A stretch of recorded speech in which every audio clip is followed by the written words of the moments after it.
अस्सलामुअलैकुम रहमतुल्लाहि व बरकातुहू। आप देख रहे हैं मेरा यूट्यूब चैनल और मैं हूं गुलाम नबी मदनी। इस वीडियो के अंदर अफ़गानिस्तान से मुताल्लिक़ और पाकिस्तान से मुताल्लिक़ अहम और ताज़ा और बड़ी ख़बरें हैं वो आपके सामने रखने जा रहे हैं। सरज़मीन अफ़गानिस्तान से रोज़ाना ताज़ा ख़बरें, मालूमात और अहवाल जानने के लिए अगर आपने अभी तक Afghanistan Urdu YouTube channel subscribe नहीं किया तो उसे कर लें, क्योंकि अफ़गानिस्तान उर्दू यूट्यूब चैनल ऐसा प्लेटफॉर्म है जिस पर आपको अफ़गानिस्तान से मुताल्लिक़ और अफ़गानिस्तान से इर्द गिर्द जो इलाके हैं उनसे मुताल्लिक़ मुस्तनद और मालूमाती ख़बरें मिलती हैं और मुस्तनद ज़राए से मिलती हैं। नाज़रीन किराम, आप जानते हैं अफ़गानिस्तान के अंदर तालिबान की हुकूमत है और अफ़गान तालिबान की हुकूमत को तकरीबन 11 माह हो चुके हैं। अफ़गानिस्तान के अंदर 20 साल जंग रही और अमरीका ने 20 साल के अंदर अफ़गानिस्तान को तहस नहस किया। अफ़गान जंग की वजह से पाकिस्तान की सरजमीन भी मुतासर हुई, पाकिस्तान के कबायली इलाके मुतासर हुए। पाकिस्तान के मुख्तलिफ इलाकों में अमरीका ने ड्रोन हमले किए, अमरीका ने बमबारी की और पाकिस्तान की जानिब से वहाँ पर जब ऑपरेशन हुए तो रद्द अमल में वहाँ के लोगों ने पाकिस्तान की फ़ौज पर भी अटैक शुरू कर दिए। ये सब चीज़ें तारीख़ का हिस्सा हैं और पाकिस्तान और अफ़गानिस्तान के लोग जानते हैं। नाज़रीन किराम, पाकिस्तान अफ़गानिस्तान का पड़ोसी है। बतौर पड़ोसी मुल्क होने के अफ़गानिस्तान के लिए जितना अहम पाकिस्तान है उतना ही पाकिस्तान के लिए अफ़गानिस्तान भी अहम है। दोनों मुल्क एक दूसरे की ज़रूरत भी हैं। दोनों मुल्कों के जो अवाम हैं वो एक दूसरे के यहाँ रिश्तेदारियाँ भी रखते हैं। पाकिस्तान के अंदर ऐसे हज़ारों नहीं लाखों लोग हैं जिनकी रिश्तेदारियाँ अफ़गानिस्तान में हैं। अफ़गानिस्तान के भी ऐसे हज़ारों लाखों लोग हैं जिनकी रिश्तेदारियाँ पाकिस्तान के अंदर हैं। तो इस एतबार से ये दोनों मुल्क एक दूसरे की ज़रूरत भी हैं और लाजिम मलज़ूम भी हैं।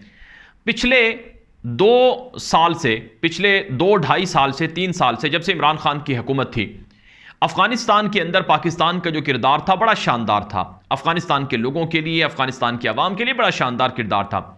यहाँ तक कि अफ़गान जंग को ख़त्म करवाने में इमरान खान की हुकूमत और उनके मातहत जो अमला था, जो लोग थे, वो अच्छा काम कर रहे थे और उन्होंने बड़ा शानदार रोल प्ले किया। यानी जो दोहा मुआहिदा हुआ, अगरचे उसमें तालिबान का अपना बड़ा रोल था, लेकिन बहरहाल पाकिस्तान के जो साबिक DJISI हैं जनरल फैज़ हमीद, जो इस वक्त कोर कमांडर पेशावर है, उनका भी बड़ा रोल रहा था।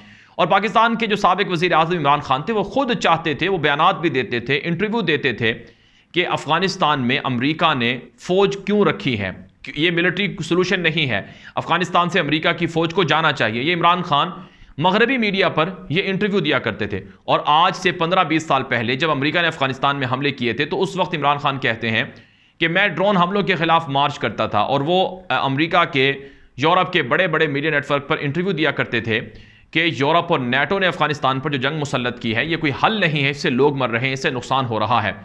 तो बहरहाल नाज़रीन किराम, जो पाकिस्तान के अंदर इमरान खान का 3.5 साल का जो हुकूमत थी, जो किरदार था, वो सबके सामने है और तालिबान भी उससे खुश थे। उस तरह से पाकिस्तान और अफगानिस्तान के दरमियान कोई इख्तलाफात नहीं थे। लेकिन जब से पाकिस्तान के अंदर एक गुलाम हुकूमत आई है जो पाकिस्तान की आवाम पर मुसल्लत की गई है, जिसको पाकिस्तान की 90% आवाम नहीं मानती है, यानी जो इस वक्त हुकूमत है शहबाज शरीफ की, पाकिस्तान की 90% आवाम इसको नहीं मानती है। आवाम को पता है, पाकिस्तान की कौम को पता है कि इन लोगों को अमरीका साजिश के जरिए से लाया है। और अमरीका ने इनको क्यों मुसल्लत किया? क्योंकि अमरीका अपने मफादात पूरे करवाना चाहता है। अमरीका का सबसे बड़ा मकसद क्या था कि वो पाकिस्तान को इस्तेमाल करके अफगानिस्तान पर कंट्रोल करे, अफगानिस्तान पर हमले करे।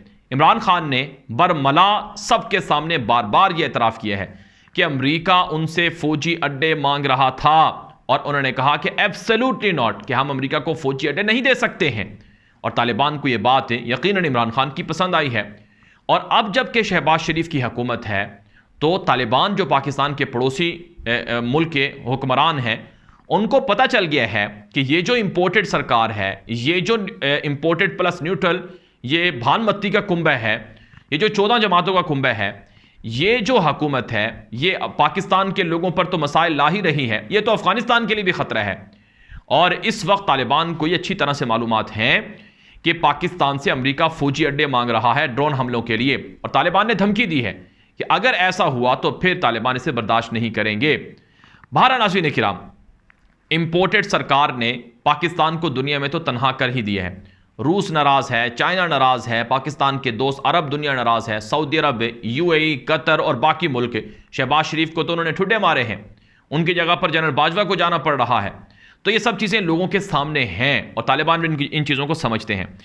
अब जो एक बड़ा इनके मुंह पर तमाचा पड़ा है नाज़रीन किराम, वो तालिबान की हुकूमत की जानिब से पड़ा है, और इसमें ये पाकिस्तान की अवाम के खिलाफ तालिबान का ये बयान नहीं है। वो इससे मुराद, जो मैं अभी आपके सामने एक इंटरव्यू, जो अहम तरीन इंटरव्यू है तालिबान की वजारत पेट्रोलियम के तर्जुमान का, वो मैं आपके सामने रखने जा रहा हूं। ये जो इंटरव्यू है, इसमें जो कुछ बातें हैं वो पाकिस्तान के शहरियों के लिए या पाकिस्तान की आवाम के लिए वो बातें नहीं करते हैं। उनका मुराद या उनकी मुराद उनका मतलब और मकसद ये है कि जो हुकूमत है, और जो हुकूमत है वो आप जानते हैं वो चोरों डाकुओं की है, तो उन्होंने उनको ये पैगाम दिया है। इसलिए इसका मतलब ये नहीं कि पाकिस्तान और अफगानिस्तान के अवाम एक दूसरे के दुश्मन बन जाए, बल्कि इनके दरमियान तो अच्छे रिलेशन है।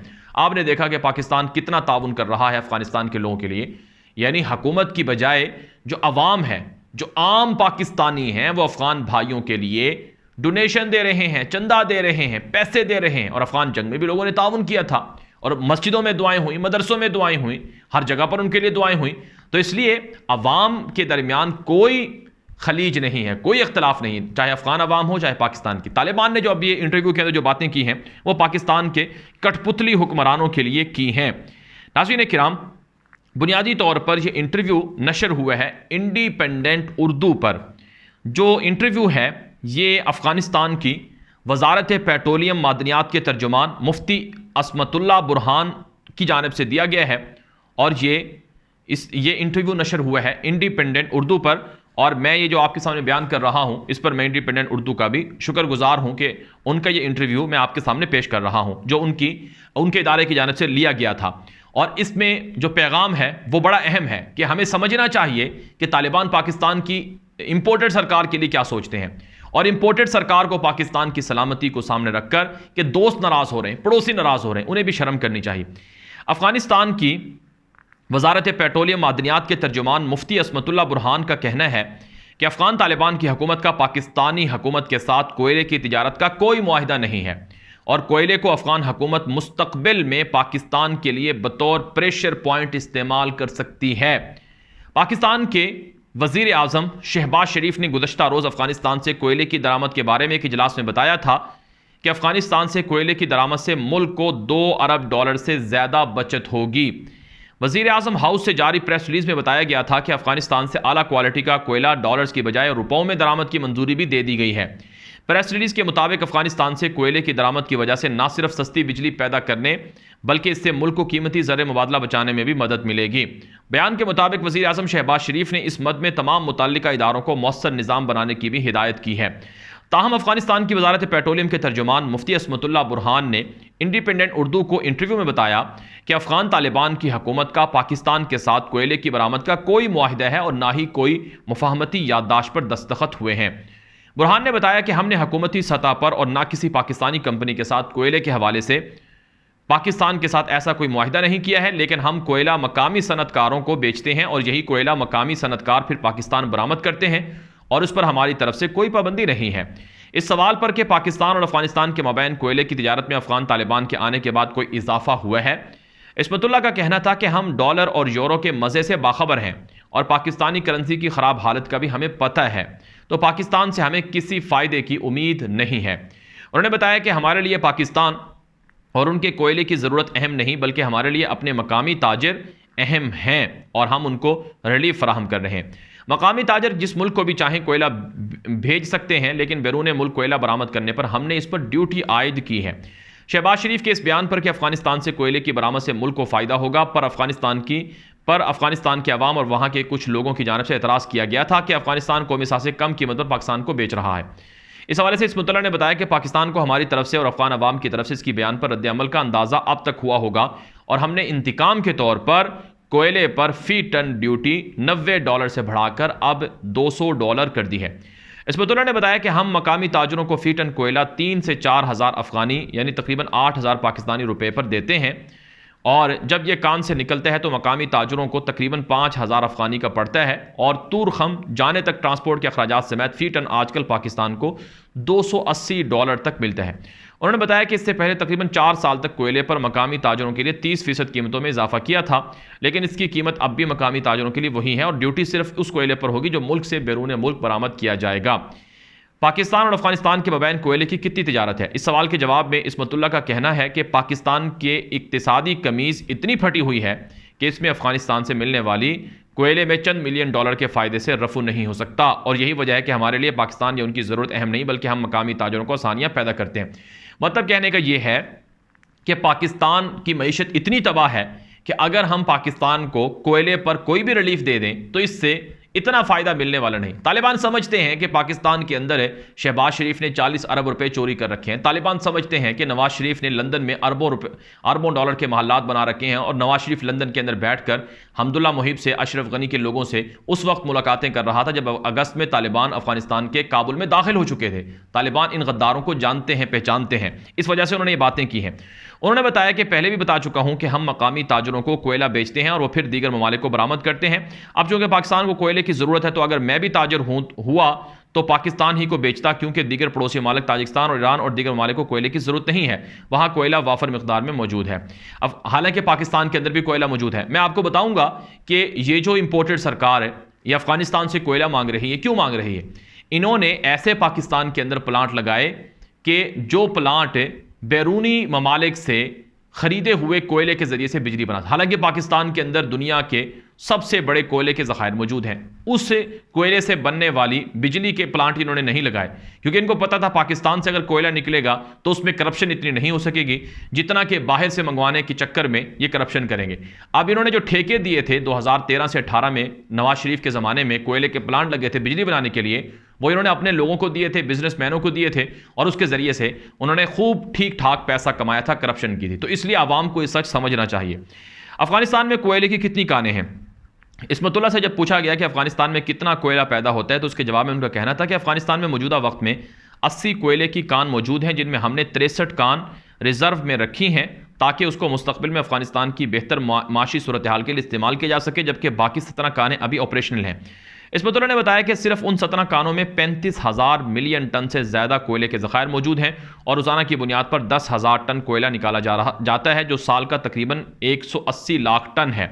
अफगान तालिबान की वजारत मादनियात के तर्जुमान इस्मतुल्लाह से जब पूछा गया कि अफगान तालिबान ने पाकिस्तान के लिए कोयले की ड्यूटी में इजाफा किया है तो अगर पाकिस्तान अफगानिस्तान बरामद की जाने वाली चीज़ों में इजाफा करे, तो इसके जवाब में उनका कहना था, ना पहले पाकिस्तान ने हम पर कोई गुलपाशी की है और ना ही हमें आइंदा के लिए उम्मीद है।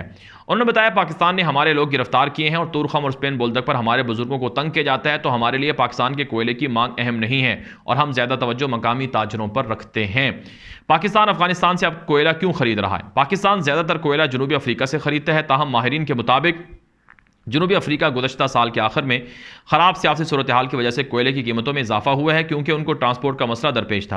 अफ्रीका में 2021 जुलाई में साबिक सदर जैकब जोमा की तौहीन अदालत के मुकदमे में गिरफ्तारी के खिलाफ सिविल नाफरमानी की तहरीक उठी थी, जो शिद्दत अख्तियार कर गई। रिपोर्ट्स के मुताबिक ये अफ्रीका में सिविल नाफरमानी तहरीकों में से सख्त तहरीक थी। उन्हें हालात की वजह से अफ्रीका कोयले की कीमत में भी खातिर खा इजाफा देखने को मिला। दुनिया भर में कोयले समेत मुख्तलिफ अशिया की खरीद व फरोख्त पर नजर रखने वाले इदारे S&P ग्लोबल की रिपोर्ट के मुताबिक हालिया दिनों में पाकिस्तान ने जनूबी अफ्रीका से कोयले की कीमतों में इजाफे की वजह से खरीदारी कम की है। रिपोर्ट के मुताबिक पाकिस्तान अब अफगानिस्तान के कोयले पर नजरें मरकूज किए हुए है ताकि उनको कम कीमत पर कोयला भी मिल जाए और पाकिस्तान में कोयले की तलब भी मुतासर ना हो। SP की इसी रिपोर्ट में लिखा है कि पाकिस्तान में कोयले के बहरान की वजह से मुख्तलिफ सनतों में या तो प्लांट्स आर्जी तौर पर बंद हैं या कम मिकदार में माल बना रहे हैं। रिपोर्ट में लिखा गया है कि पाकिस्तान अपनी ज़रूरत का तकरीबन 70% कोयला जनूबी अफ्रीका से बरामद करता है, लेकिन गुज़श्ता चंद महीनों में अफ्रीका के हालात और यूक्रेन तनाज़े की वजह से मजीद गंभीर हो गई है, जिससे कीमतों में इजाफा हो गया और पाकिस्तान में अफ्रीका से कोयला खरीदना कम कर दिया। इसी रिपोर्ट के मुताबिक पाकिस्तान अफगानिस्तान के कोयले को देख रहा है, इसके बावजूद कि अफगानिस्तान कोयला अच्छी क्वालिटी का नहीं लेकिन ज़रूरत को पूरा करने के लिए अफगानिस्तान से खरीद रहे हैं, जबकि दूसरी जानब मुल्क भर में लोड शेडिंग की वजह से लोग तंग आ गए हैं। अफ्रीका से दरामद तभी शुरू हो सकती है जब फी टन कोयले की कीमत $250 तक गिर जाए। इसी रिपोर्ट में अफ्रीका के फी टन कोयले की कीमत का अहाता भी किया गया है। दादोशुमार के मुताबिक 4 जनवरी को अफ्रीका के फी टन कोयले की कीमत तकरीबन $160 थी, लेकिन मई के 20 तारीख को $299 तक पहुंच गई थी। अफ्रीका के अलावा पाकिस्तान, इंडोनेशिया और ऑस्ट्रेलिया से भी कोयला दरामद करता है। आर्गोस मीडिया जो दुनिया की कमोडिटी पर नजर रखता है कि एक रिपोर्ट के मुताबिक 2021 के अवाइल से जनूबी अफ्रीका से कोयले की दरमदात कम हो गई हैं, क्योंकि अफ्रीका से ट्रांसपोर्ट का मसला आ रहा था।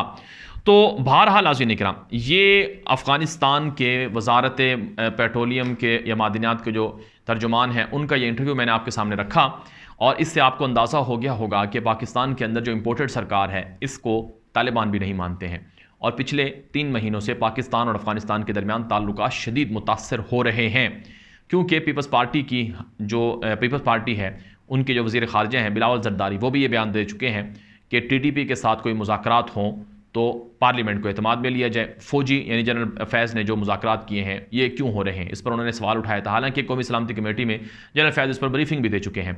दूसरी जानब नाज़रीन किराम, राना सनाउल्लाह का एक बयान सामने आया है कि जो TTP है ये दरअसल तालिबान ही का गिरोह है, तो इस पर तालिबान ने शदीद रद्द-ए-अमल दिया था और TTP ने भी शदीद रद्द-ए-अमल दिया था। तो मामला ये है, खुलासा ये है कि ये जो इम्पोर्टेड सरकार है, ये जहाँ पाकिस्तान के अंदर लोगों के मसाइल में इजाफा कर रही है, वहीं ये हुकूमत पाकिस्तान के खारजा ताल्लुकात को मुतासर करके पाकिस्तान को दुनिया में नुकसान पहुंचा रही है। आवाम को ये सब चीज़ें समझनी चाहिए, देखनी चाहिए। ये वीडियो दोस्तों से नशर करें ताकि वो भी मालूमात हासिल कर सकें। मज़ीद खबरों के लिए अफगानिस्तान उर्दू यूट्यूब चैनल को लाजमी सब्सक्राइब करें और अपनी राय व्हाट्सएप के जरिए से भी दे सकते हैं। अब तक के लिए इतनी इजाज़त दीजिए। अस्सलाम वालेकुम रहमतुल्लाहि व बरकातुहू।